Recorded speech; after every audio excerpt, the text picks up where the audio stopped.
folks. Welcome back to the Podcast Digest, the brand new, reinvented, relaunched Podcast Digest. Want to thank you guys who talked about on social media and shared the little relaunch episode we did a couple of weeks ago. This is the first incarnation. So, welcoming back to the Podcast Digest, my brand new co-host, Agent Palmer. Hey, Palmer.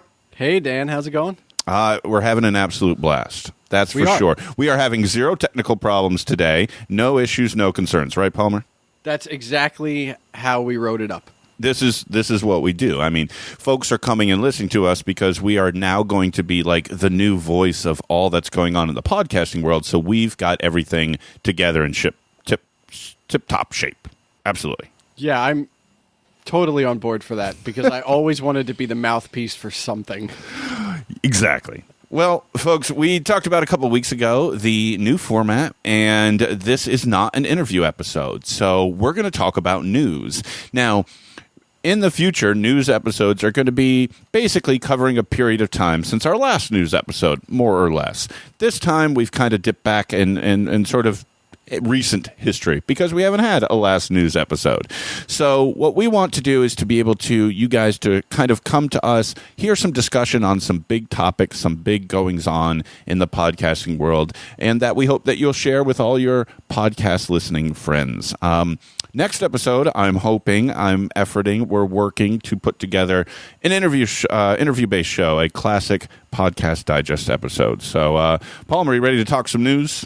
Let's do this. Let's talk some news. So a couple of big topics we got for you guys. We got 4 topics this week, and if you've ever listened to a news-based show, or I'm a big tech aficionado, Palmer and I are sharing a document. We're throwing some links in during the fortnight, reading them over and kind of voting what we'd like to talk about. And these are the 4 that bubbled up to the top in late August of 2019. So let's talk about it first. Our first topic is an article, and now we are going to link everything in the show notes. Each of these topics will have a link and then some. And links are actually a pretty pertinent factor in our first topic. This is a Buzzfeed news story from August 15th about the hosts of Crime Junkie accused of quietly deleting episodes over plagiarism. So to wrap it in a nutshell, Crime Junkie apparently is a very popular, like top of the charts type popular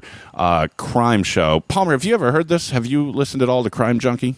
I think I've heard of them and I've seen them on lists, but I'm not a crime podcast aficionado, so it's kind of not in my wheelhouse. I've dabbled for sure in the true crime genre. There's a few big ones. I think we all listen to Serial. Arguably, that was everyone's first true crime podcast, if you will. S-Town, things of that nature. I've gotten into a few others as well over the years. But Crime Junkie apparently nowadays, in late or mid to late 2019, it had been enjoying a pretty fruitful run. This was hosted by Ashley Flowers from Indianapolis and Britt Prawat.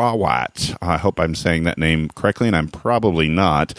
They launched this show in December of 2017, and apparently it took off pretty quickly because in a year they had over 100,000 iTunes reviews, and they moved into merchandising and had a pretty big following. In fact, I even see here that they were doing some live shows over the summer this year. So obviously very popular podcast to have that many reviews and in the live show genre, except things kind of went sideways for them here recently. It looks like they are facing multiple allegations of basically stealing work without citation, right? So it started with a reporter from the Arkansas Democrat Gazette who accused them of plagiarizing large portions of a 4-part report that she wrote years ago about a 2003 murder.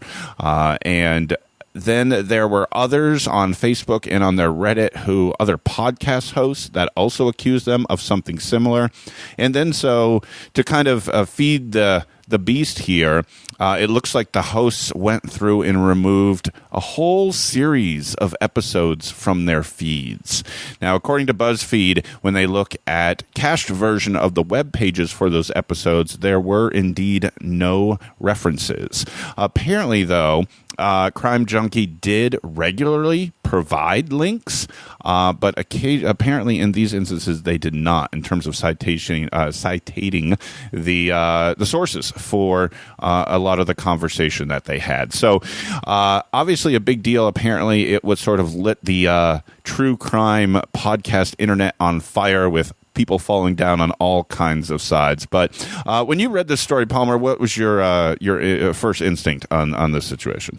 Honestly, I just wonder, was there no guidance? I understand that if you used something that was somebody else's, you're plagiarizing. If you do it with a citation, if you do it or with permission, one or the other, then you're good. If you do it without a citation, perhaps the best thing to do would be to go back and add the citation and not remove, because reading this article, it was the removal of the episodes that ends up being the bigger rallying cry than the lack of a citation. I understand that's what started it. But I came to this not through the article, but I saw this trending on Twitter, and it appears most people were more outraged that the episodes came down than that they were without a citation, without a reference. And that seems a bit weird to me. And folks, let us know, let Palmer and I know where you land on this, because I'm curious. Generally speaking, it seems to me that in this show, over the course of its staggered history of the Podcast Digest, I've tried exhaustively to provide links to an overwhelming majority of things that we've talked about. And this is obviously a very different show. Most of my links are referential or even promotional, especially during a lot of my interviews. But still, I have done some work with a true crime podcast in the past, and I know that citations were extraordinarily important to make sure that it was accurate information that was being conveyed, and that, I think is equally important that credit was given to the original author. In the example that I sort of mentioned with the reporter from the Arkansas newspaper, the article that was put together took her months. It was a 4-part sort of exposition that was written on this, and apparently the reporter came to the case because of her kid, who got into podcasts and started to listen to this and found one on the same topic. And they started listening to it, and immediately the reporter recognized, whoa, wait a minute. That's what I wrote. Whole cloth. They were effectively just reading from her from her report. This is a 4-part series that she wrote in 2003 for the Arkansas Democrat Gazette called "Caught in the Web." This is a discussion of a 2002 murder of a 13-year-old from Arkansas named Casey Woody, and that was the topic of the podcast episode that kind of set this up. Now, the reporter, Kathy Fry, talks about that she is still sort of affected by the deep dive and work that she did on this. It still sort of sits with her, and she is regularly contacted to be sort of an expert commentator on this crime. So, to hear her work then be just plucked whole cloth for a podcast, to me, I got an issue with that. And I think removing those episodes are the least that could be done if, what we're hearing here is, factual as reported. I understand that. I understand exactly where she's coming from, because somebody could mistake them as an expert on this case. But I think it's the more egregious thing is removing the episodes, because in essence, now it's a he said, she said, a she said, she said scenario, because those episodes now, they're still cached somewhere, I'm sure. But they're not easily and readily available for the public. So as all this stuff goes down and it starts trending, and it's like, oh, you're removing episodes. Why are you removing episodes? And they made it worse. They made a bad situation worse by removing these episodes. And I feel like we all make mistakes. We all forget things. I mean, this seems a bit This is not a forgetful thing. I think this was like maybe knowingly. I don't want to make that speculation, but it's hard to pull that much content from somewhere else by accident. But for me, it's the removal. That's like from a purely podcasting standpoint, it's the removal that bothers me the most. Well, what's the alternative? Go back into the show notes and add the citations. But if they were effectively reading from her report, what kind of citation could you put there? You could link over to it, but there's a difference. Even if you provide links, I think there's a difference between this was the basis for my research and I am reading back to you someone else's work. What else could you do? No, that's true. And I guess I'm coming from a blog perspective where it's a lot easier to add that in. We don't. A blog is the episode, right? My blog post is the episode. So when I go back in and edit it, I go back in and edit it. I don't have an accompanying show notes that is, while attached, separate from. So I guess the only other option would be pull them down and then make an addendum and add it back up. But even then, it's really hard in post to do that for an episode that's a year old. Yeah, exactly. And if you look at this second example mentioned in the Buzzfeed article was from Robin Warder, who has hosted the Trail Went Cold podcast for the last 3.5 years. He said he believes that the host of Crime Junkie used reporting that he did about an episode about the 2015 death of Harry McCabe.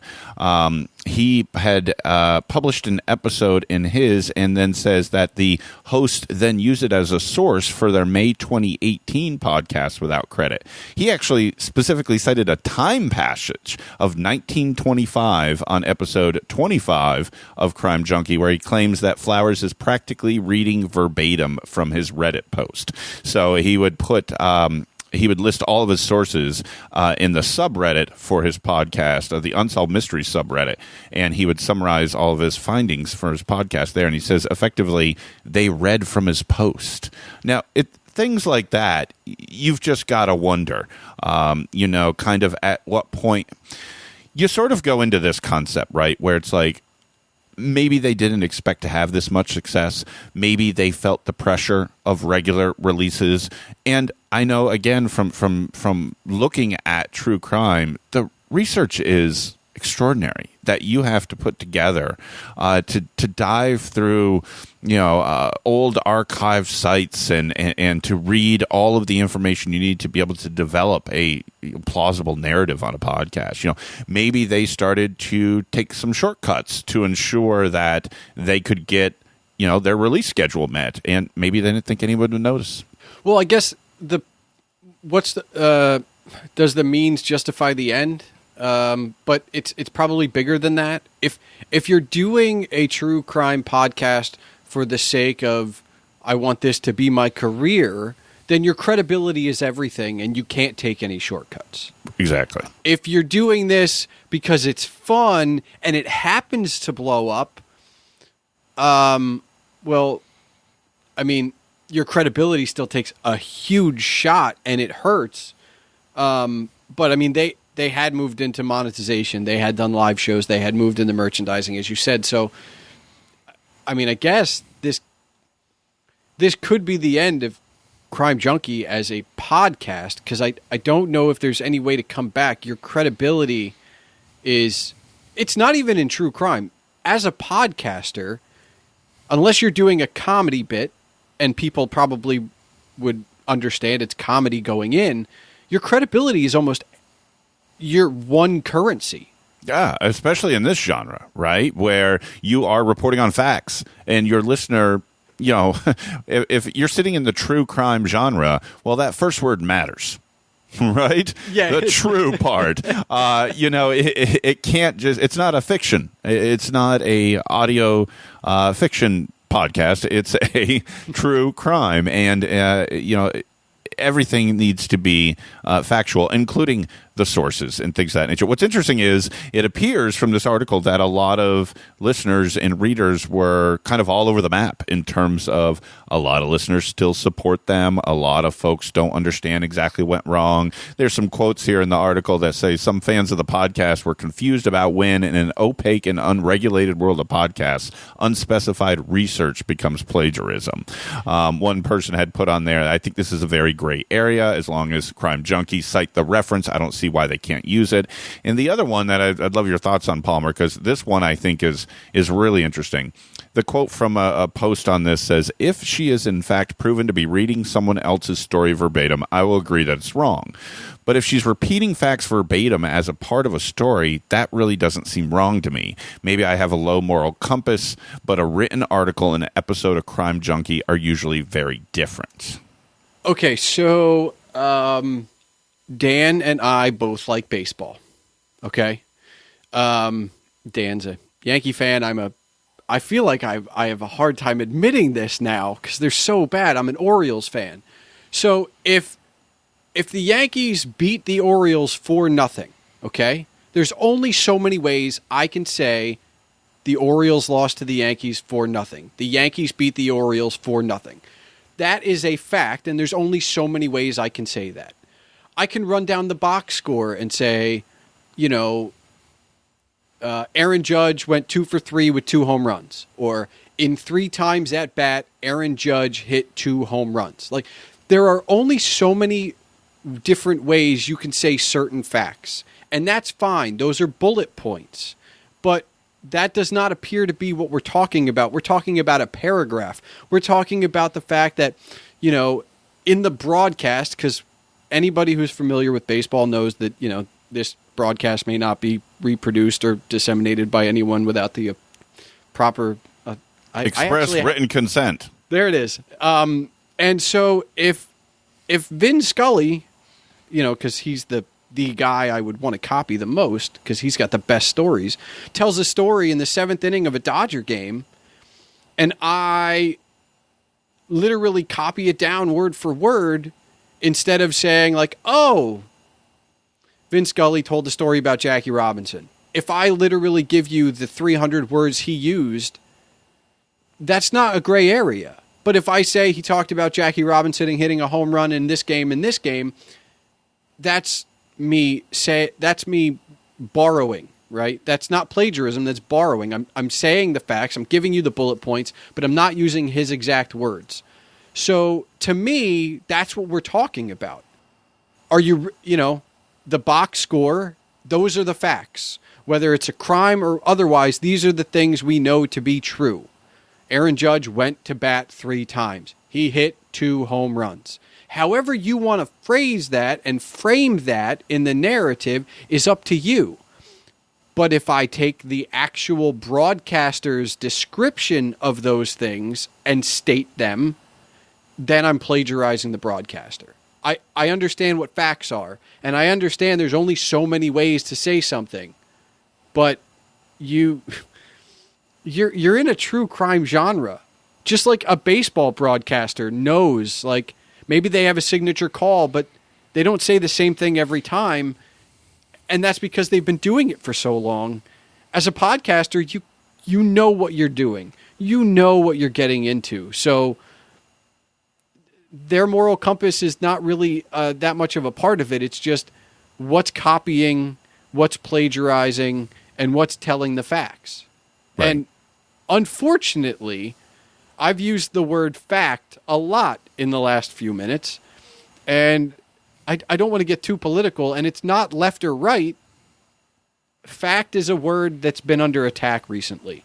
Absolutely. So the idea that people are coming down on both sides of the aisle and people are saying, well, a fact's a fact, maybe 20 years ago. You know what I mean? But now even that's up for debate, and there's gray everywhere we look. But just know they had to have known what they were doing. Yeah, well, and it appeared to come out the semi-mea culpa, although I would argue that at the end of this statement there's a little hedging. The host did put on their Facebook page a statement that said that their podcast would not be possible absent the incredible efforts of countless individuals who investigate and report these stories originally, and they deserve to be credited as such. We are committed to working within the burgeoning podcast industry to develop and evolve its standards on these kinds of issues. So the first part definitely seems as if they're sort of saying, yeah, we need to give credit where credit's due. And then they sort of hedge it at the end where they talk about evolving its standards on these kind of issues. I don't know. It'll be interesting to see what happens with Crime Junkie moving forward. It'll be interesting to see what the listenership does with these type of issues. I will add, the one thing that bothers me the most about that statement is the line within the burgeoning podcast industry to develop and evolve its standards. That doesn't sound to me like anything more than, oh, I can't believe we did this to somebody famous and we got caught. Yeah. And I know that those two things are unrelated, but it's like, okay, if somebody steals the work of a journalist, a paid journalist who spent years doing something, that's one thing. But if they stole it from my blog, that's okay. You know, like there are certain levels that it feels like they're splitting hairs here. And it's like, well, we won't steal from that guy, but we'll steal from that guy. And truth is truth, and plagiarism is plagiarism. I don't think it has any merit, whether it's within the burgeoning field of podcasting or in the field of blogging or, you know, print media or television.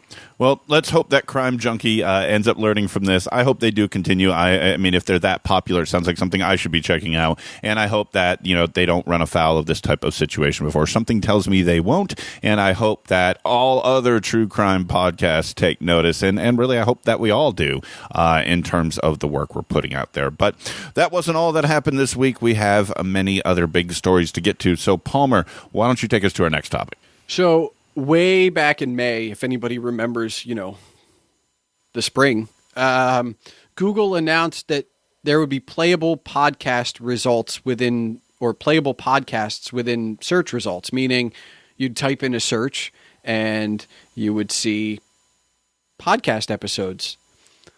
That's finally rolled out. You can now do a search for anything, add the word podcast at the end of it, and you will see a thing that it literally says, like, under the first result, it'll say podcast, and then you'll be able to actually click through, and it's depending. I mean, I checked it today.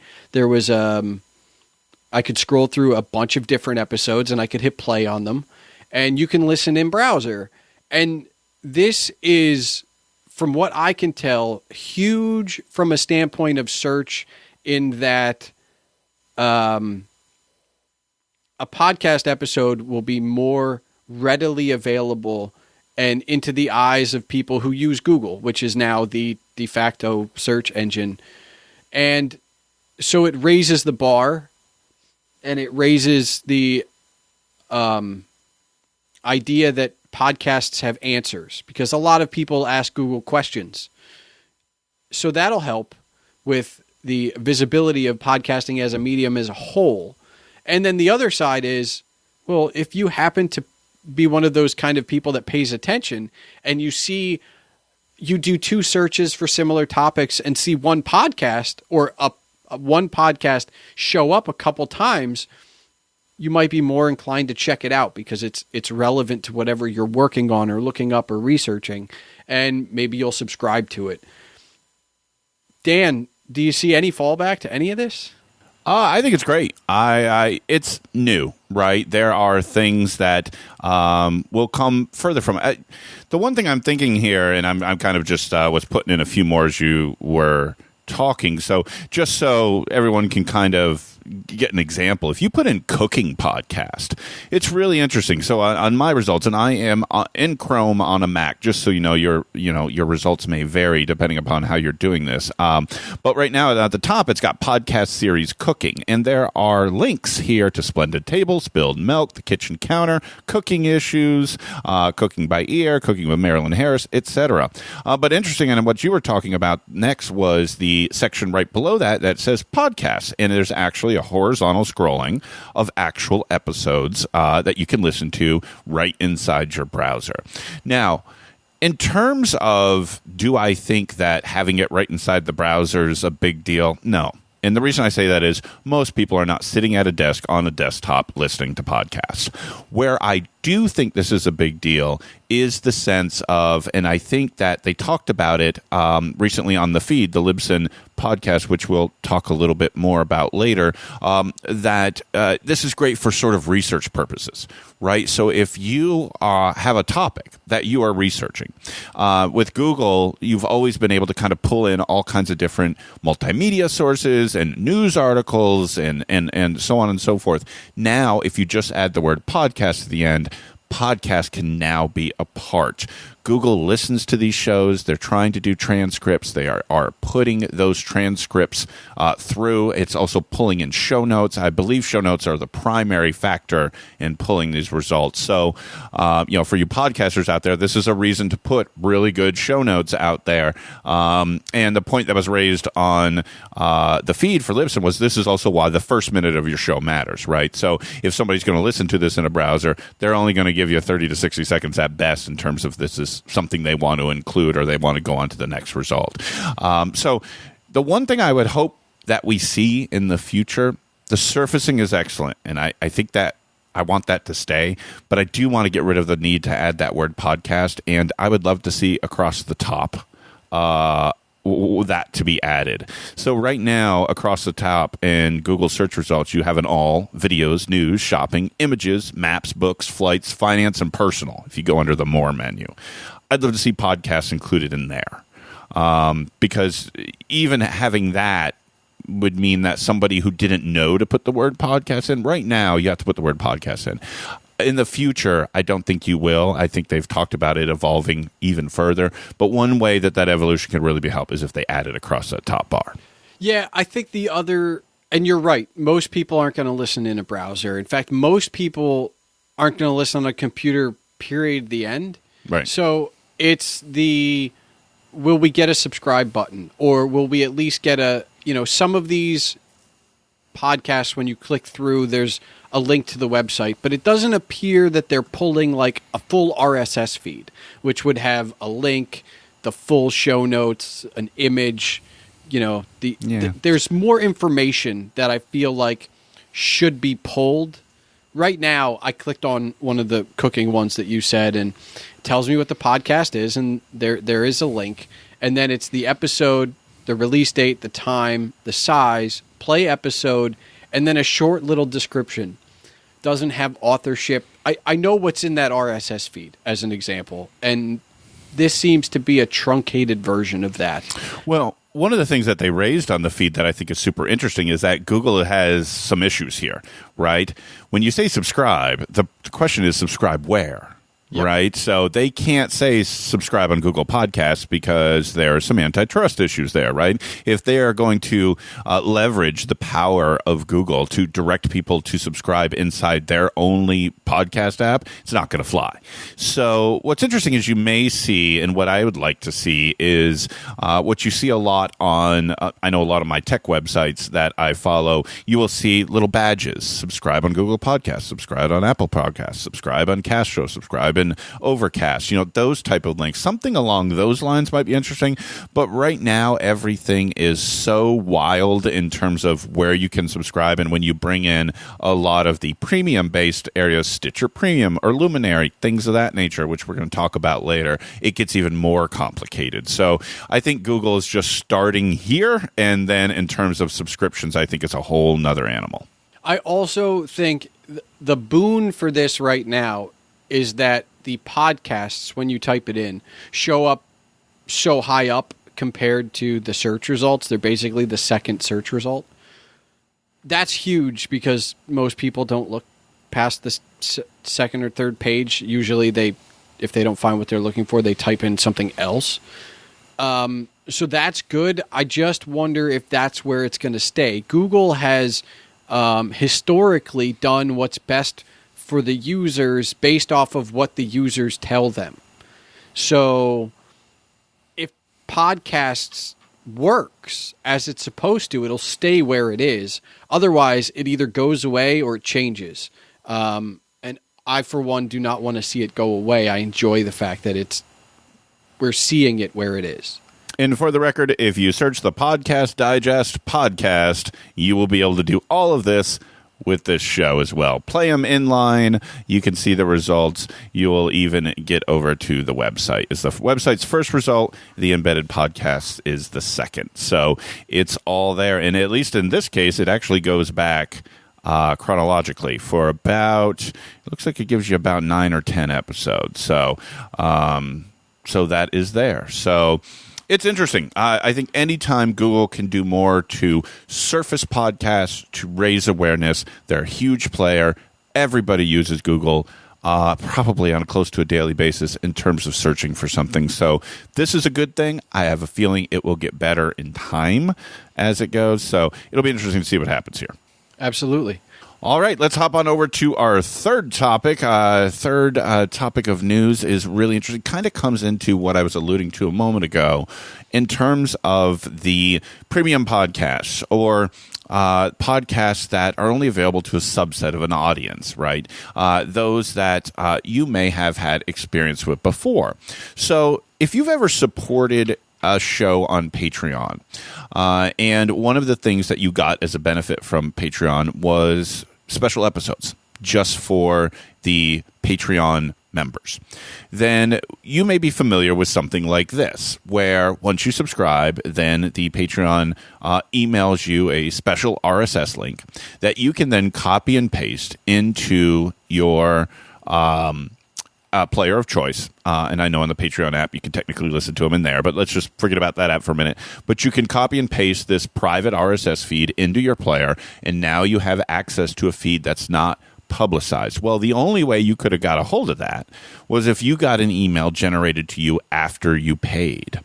Well, there are players out there now who are looking at different ways of doing that because that's clunky. And I'll be honest with you, I have heard from other larger podcast groups that do this that it's not a great ROI to do that because all you need is some rogue person to post that RSS on Reddit or some website or in their Slack channel with their friends or Twitter or something, and now it's gone in the sense that now everybody has access to it. So it's not a great solution there.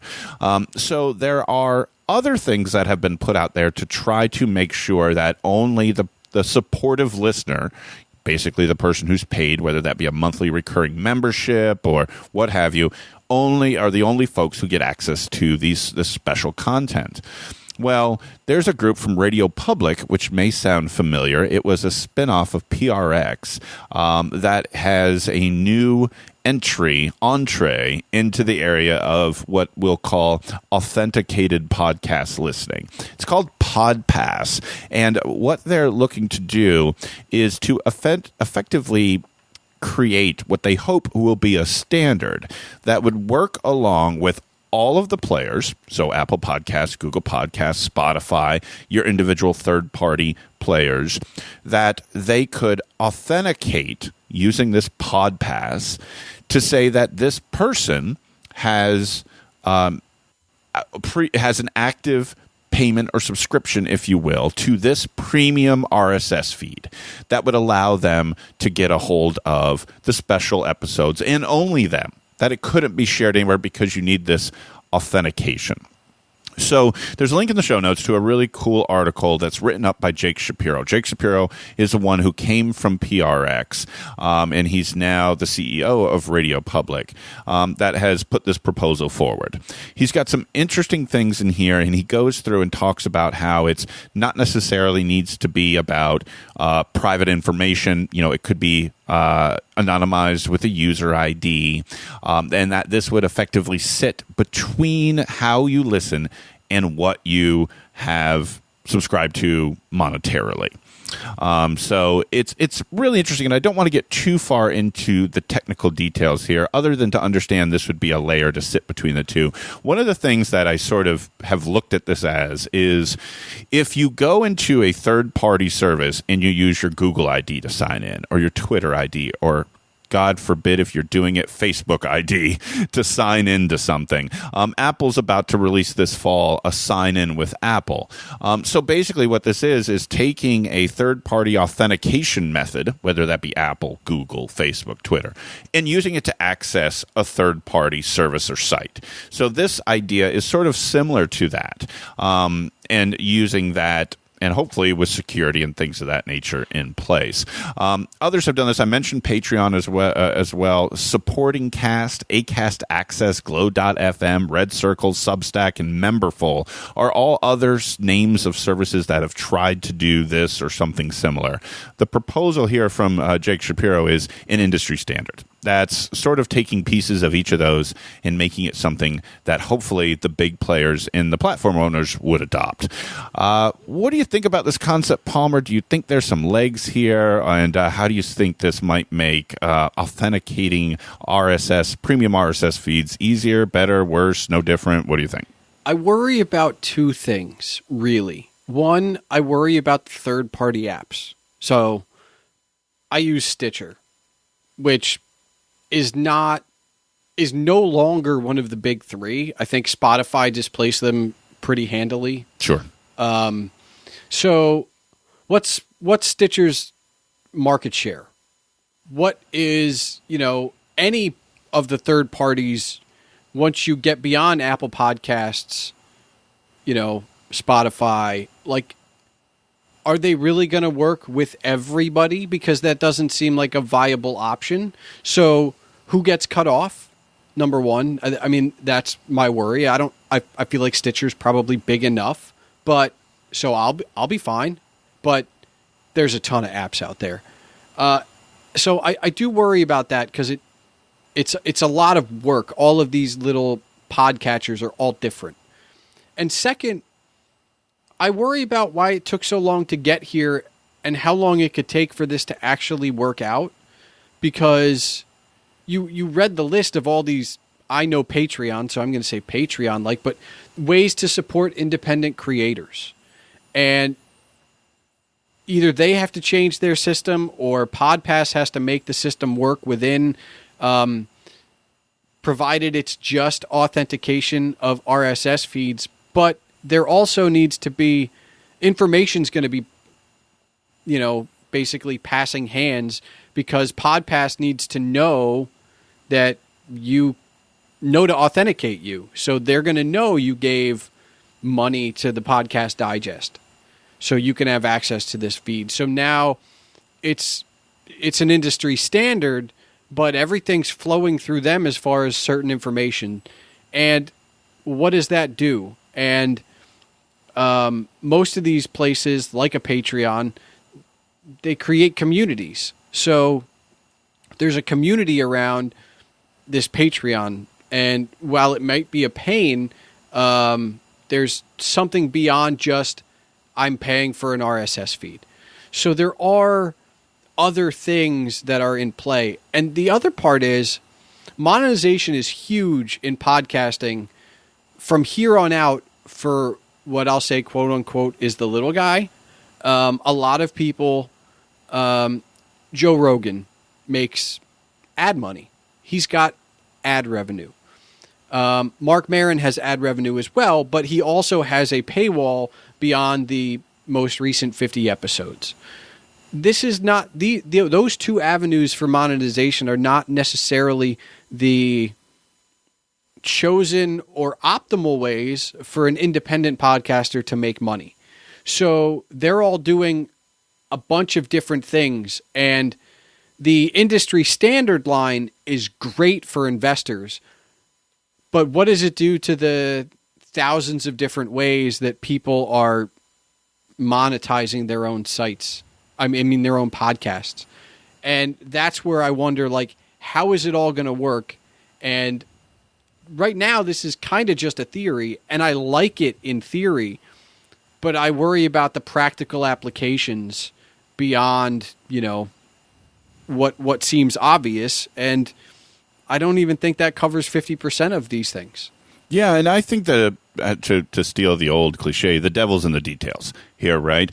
So execution's going to be absolute key. So personally, I don't think I can see it. First of all, your Rogans and your Marins, they don't care about this, right? They have their direct monetization, and really, I would say this is much more important for the smaller podcaster in the sense that, and really, it doesn't even apply to all podcasters. If you're a podcaster who wants to put everything out there, or for us right now at this point, we don't have a secret show. Right, we're not putting out another episode on alternate weeks that's only for subscribers or members.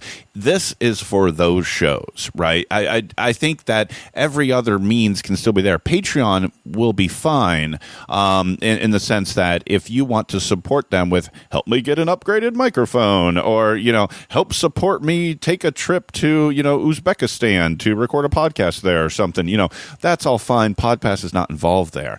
Where I think PodPass gets an involvement is I want to have a separate special secret feed, right? This is for RSS authentication, right? So what I would envision would happen is you could get a PodPass through Patreon. You could get a PodPass through, the support of anything. So the way I've read this article and understood it to be was the concept here would be that there'd be an API that you could tie into. So we host on Libsyn here. A lot of you listening, if you're a podcaster, may use Libsyn.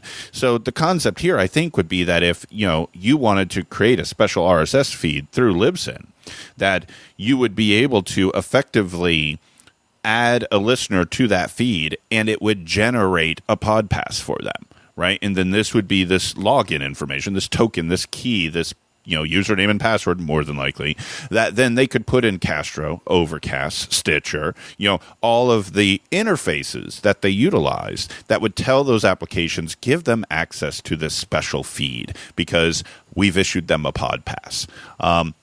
I could be making this up whole cloth from what I'm reading, but if I understand the vision that Jake's putting out here, that's sort of what he's looking at. But when I say the devil's in the details, Palmer, you raised a good point, that the information that has to exchange hands inside that PodPass has to be something that identifies me, the premium subscriber. It has to contain details on what I've subscribed to. It's this show. Maybe it's this RSS feed. If the show has multiple RSS feeds, I could envision this similar to multiple different levels of support. You get different RSS feeds, so you need that information. And how does that information exchange, and what information is exposed in that handoff? And that's why I say the devil's in the details, because if it exposes anything to advertisers, or advertisers can plug in to this PodPass-based system and users will receive targeted ads due to it, it's bound to fail. And now, to be fair to Jake Shapiro, in the read here, it does not mention that, does not speak to that, it does not show that that's an ultimate goal. And that's why I say, as long as it does not evolve into something of that nature, I think this idea has legs. So this reminded me of another article from this week that I'll just mention real quick, because I read PodPass and went, this seems like a solution for a problem that doesn't exist. And yet there's still no details as to how we're actually going to solve the problem. Meanwhile, right before Podcast Movement, Sound Exchange announced that they were going to connect music publishers with podcasters for legal ways to get music, which is a great theory, and it's a solution to a problem, except that upon further investigation, there are no music publishers signed up at the moment yet, so there is no exchange. So that's a problem with a problem. Podcasters want to legally use music.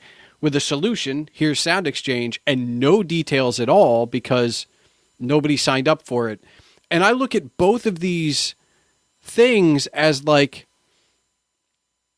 podcasting is growing, and I understand that there are a lot of things that are still out there that are unsolved. We want more monetization. Music would be nice. But it's growing, and I like that. And I not because like, oh, I'm on I'm on the inside, but I understand it. I feel like understanding's probably bigger because I'm going to give you $1, Dan, for your Patreon. That's great. But not everybody, you talked about not everybody has that secret show, but not everybody is supporting people for that either. So I bring up the music thing because the music thing seems like a bigger industry-wide solution, and PodPass seems like a smaller industry-wide solution. Well, I think for today, right, I think that down the road, it's going to be a much bigger deal. And that's, what I think Jake is trying to do is to get out ahead of something. But I think it's already here in a lot of ways in the sense that, for example, Relay FM, they're in their membership drive in August. Relay FM's a more or less technology-centric network with 27 shows on it. One of the things they do every August during their birthday is they put out a special episode for their annual birthday celebration, the membership drive. And like I was explaining earlier, this is an RSS feed that effectively they have to create a new one every year, move all the old stuff over, because when you sign up, you get all the previous year's special episodes.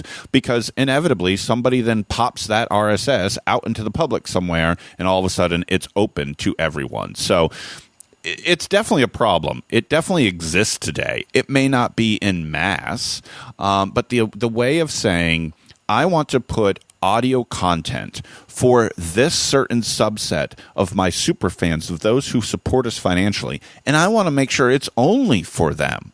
As a podcaster, as a podcast producer, as a network, whoever is responsible for this, that's a problem. Because right now there is no good way. That is, of course, unless you want to pick up your show and take it to Luminary, which I don't know that anyone thinks is necessarily a great idea right now.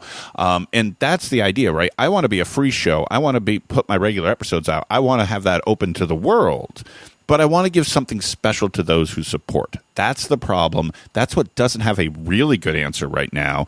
And, that's what that I think Jake Shapiro's trying to solve with this type of potential product in the future. So we'll see what happens. It's an interesting concept, and whether it's this from Radio Public, PodPass, as you described, who knows? Kind of the headline on this article right here is this quote was, ultimately, we hope that a critical mass of podcasters, hosting providers, and apps platforms will help shape and adopt PodPass as a generative strategy to expand podcasting, creating more value for listeners and creators alike. That's sort of the thesis here. And we'll see. We'll see if that comes to pass. It's going to be an interesting road. But I do believe, and I do agree, that I think something has to happen here.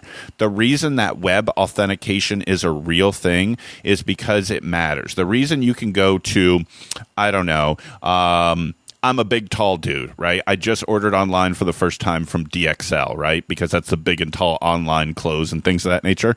I could create a DXL account, or I could use Google to sign into it. Why do I want to use Google to sign into it? Because I know that my information I don't have to re-enter it all. It's easy. And it works for DXL because they say this is a valid, authenticated Google user. We know Google has asked them to put two-factor authentication. We know that every day or two they ask to log in, and then a password. And so the third party gets a benefit when you're using this authentication system. And it doesn't exist in podcasting today. And I think that is something that could provide value. Absolutely. And my fourth story, the fourth story of the week, is all about podcasting blowing up. Let's do it. Tell me about it. On Libsyn's The Feed 150, which was, I believe, recorded right before Podcast Movement, Rob, one of the hosts, said an amazing statistic, which then coincided with a fact that blew me away completely, which was, he said 40.2% of Libsyn's users were female, which was similar to a mark that of the number of users that were, or female users, when blogging took off in 2004, which was the female user eclipsing the 40% mark. And I'll be honest, my headline and my biggest takeaway from that fact was that didn't already happen I must be in a very unique circle, but I would say almost 40 or 50% of the podcasters I listen to are already female and have been for at least over a couple years now. So I guess my listening habits are slightly progressive or ahead of time, and the rest of podcasting is caught up. I was actually more shocked that this had just happened. Dan, you've actually interviewed tons of podcasters. Any idea what your percentage might be? I think it's around there. I was going to run the numbers. I didn't do it. It looked like it was going to be somewhere around there. But I know that from the beginning of the Podcast Digest, way back in 2014, there have been all kinds of excellent female podcasters that I've been fortunate enough to interview. That said, in almost each and every one of those conversations, they all echoed what we have all understood to be hurdles, a challenge, representation deficits across the industry. I remember my conversation, I believe, with Megan Tan of Millennial, now retired show Millennial.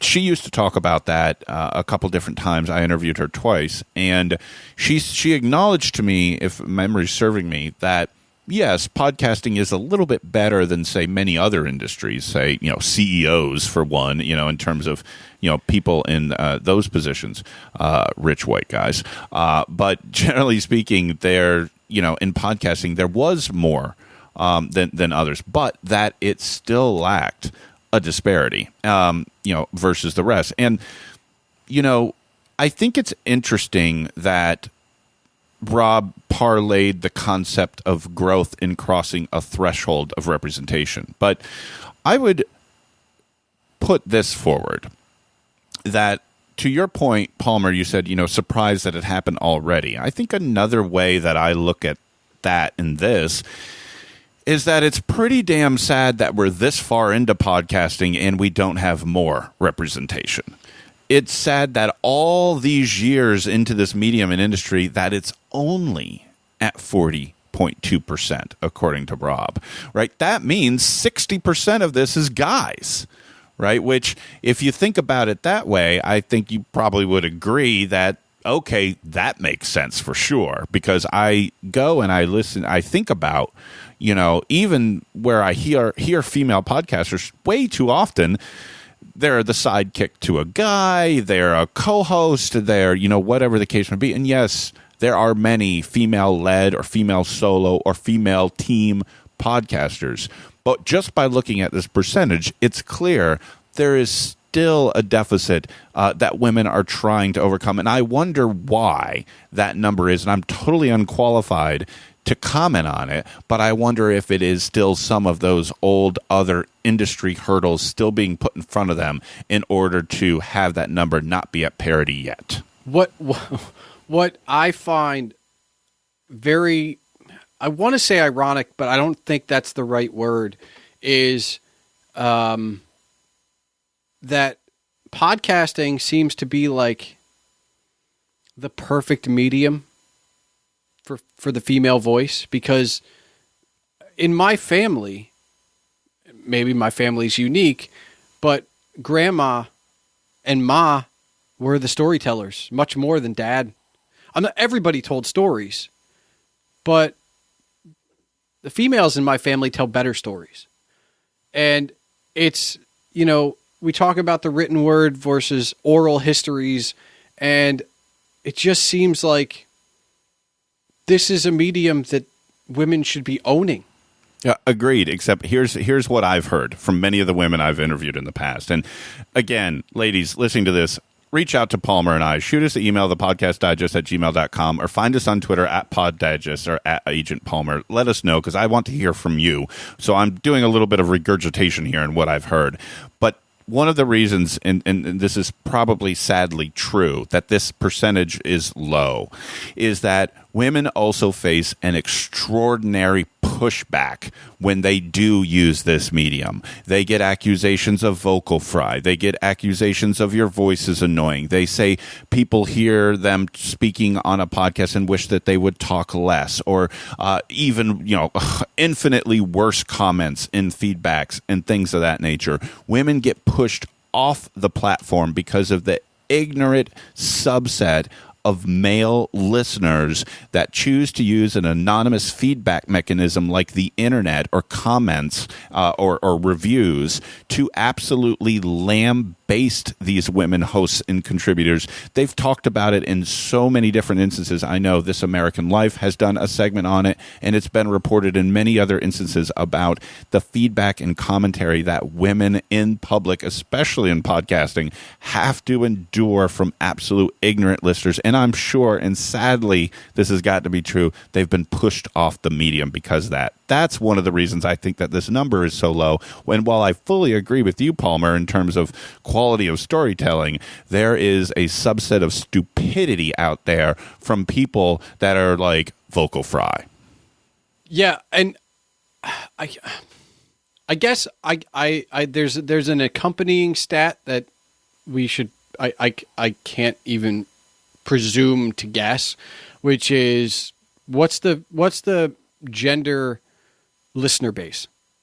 Now, obviously, it'll be different from show to show, but if the female user base on Libsyn has crossed 40%, then I would be willing to bet that the listener base percentage is growing as well.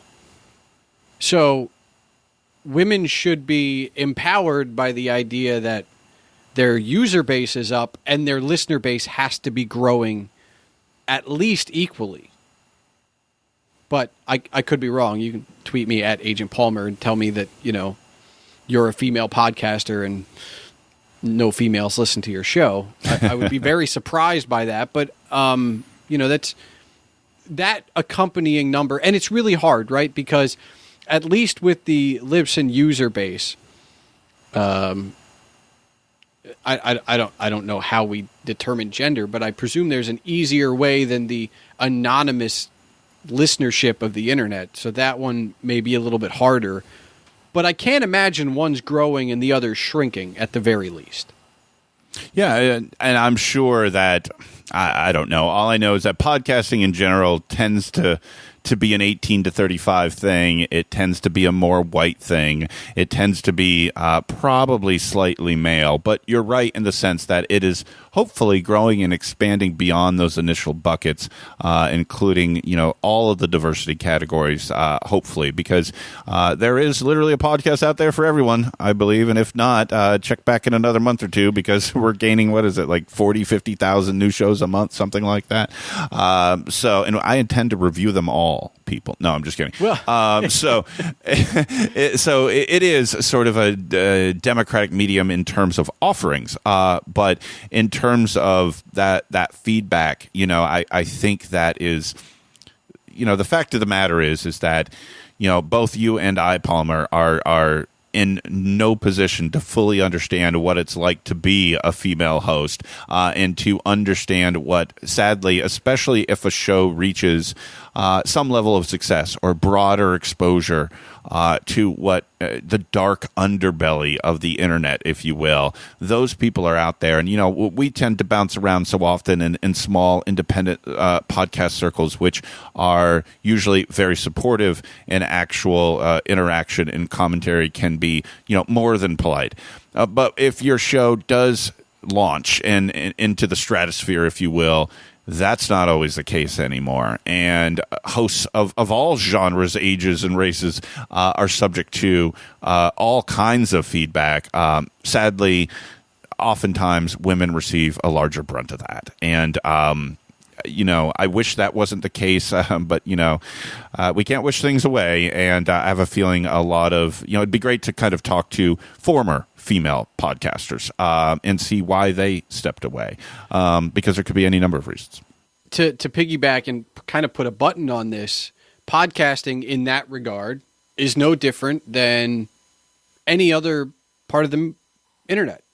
And I don't know if that's comforting or not, because, the same goes for Twitter. If you have exponentially more Twitter followers, then you'll see some of that. And if you have a successful blog that goes into the stratosphere, those comments you will see. So in that regard, podcasting, again, the same as every other internet platform. But you're right in that you and I both kind of fall in these small independent circles that are more encouraging and almost family-like. And if there was a way, and this is the pipe dream, right? Like if there was a way that those little communities could be the main community, then, I mean, hey, it'd be wonderful for everyone. Right. And it doesn't matter what your gender is. It's like if Twitter could be just like my group chat, it would be excellent. But no, Twitter's a cesspool, and so is so many large podcasting listenership bases. And that's just because there's terrible people in the world. And the larger your reach gets, the more likely you are to be exposed to terrible people. And, I believe females just are exposed to the terribleness exponentially more than you or I. And it's sad. And in so many ways, it's a sad sickness. And podcasting, they always say, is a very intimate medium. You're literally putting somebody's voice in your ears for hours on days, week, whatever. And I think that also will rise up a lot of feelings. The only thing I think that is close, I don't know that a blog or Twitter are the same because that's a text-based interaction.